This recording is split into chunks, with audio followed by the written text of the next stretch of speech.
Demà recomanem ser molt prudents amb l'autopista AP7, d'acord? L'autopista AP7, especialment a la zona dels 2 carrils de l'Ebre, pot patir perquè té una capacitat només per 2 carrils.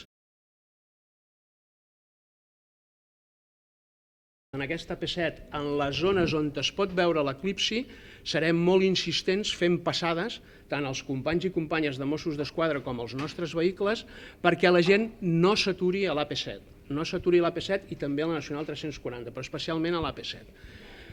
Tenim identificades les zones d'eclipsi en aquesta autopista on es pot veure l'eclipsi, per tant serem molt insistents.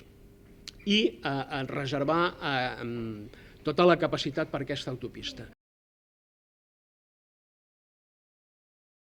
Quasi el 60% d'aquestes persones i d'aquests vehicles són de la comarca, no són de fora de la comarca. Si ens haguéssim de guiar per això i extrapoléssim això als altres punts, doncs tindríem una mobilitat més propera a la zona d'eclipsi que no de llarg recorregut.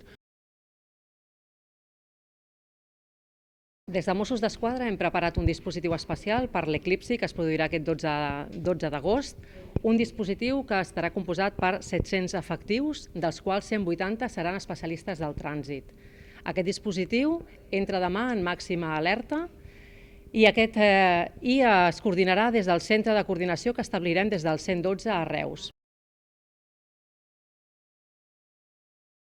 Els efectius de trànsit es distribuiran en les vies principals, així com també en les vies secundàries i en aquelles rotondes i accessos als municipis, amb una estratègia coordinada amb les policies locals que distribuiran els fluxos cap a les zones que s'han establert d'aparcament.